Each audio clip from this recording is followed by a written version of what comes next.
Qua tháo thua. À ơi. Lâu Nó bị con chín chứ này. Rồi chua con thì con chỉ xí ra thì tôi. Khó là người ta đi là cái nước của họ Hoa po này hắn đổ con này nó tự cái họ tự cái à. Đi tự đi còn chút buổi đi chút buổi rồi. Chú sủi dễ rồi à? Yeah, cười à? Cười được cái gì?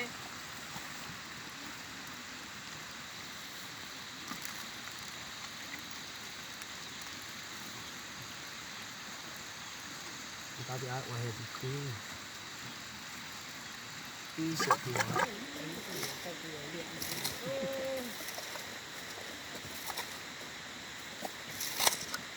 coi được quá nhà. Cảm ơn thua quá à.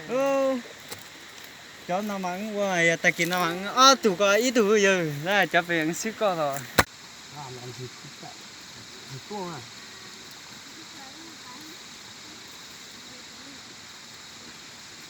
Thì số nó đâu có họ nó ta đâu họ người ta đây là đúng là còn quá. Đây là luôn là đây là qua là ta này. Qua đàn sang mình thấy à. Nó nên quá gì á? giờ Hả? giờ ui dân tổ gì ấy Nó nên lên tổ nha. Nó khai ra những bể. Thế này làm nó lọc nó sẽ nhiều. Nó nên quá chỉ nào. dân tổ gì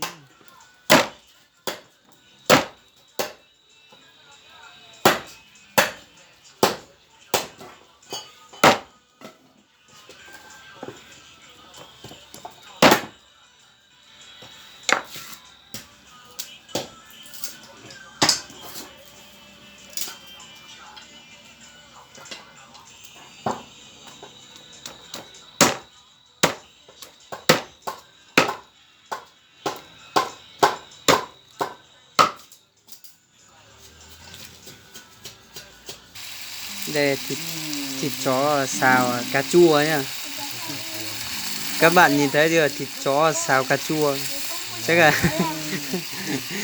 ít người được ăn thôi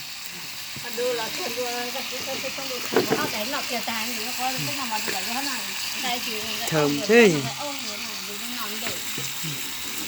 đây là mấy đứa cháu đang chơi game Thầy thì món nào ra cũng nhà đâu chơi giờ.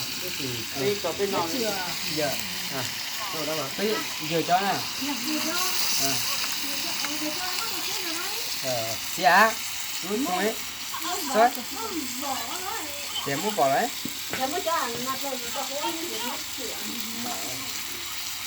Mẹ bữa liệu mẹ cho con nè. Dương. Dương. Tớ tên một chia là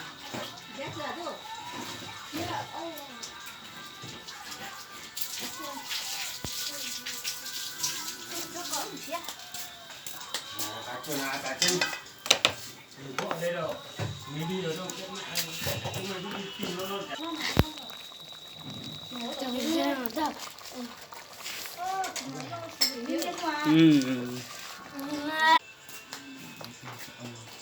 hay là xin tiếng này hai cái đùi to ấy đây gà bàn nhá gà bàn của người Hơ Mông Tây Bắc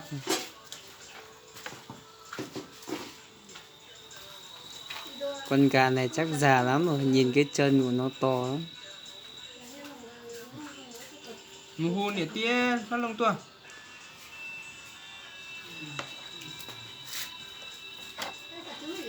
hiện tại là anh trai đang chặt gà nha con gà này nuôi được hơn 1 năm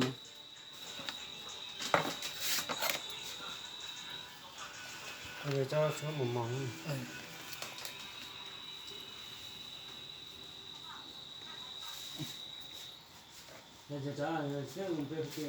nhìn hai cái đùi này thèm lắm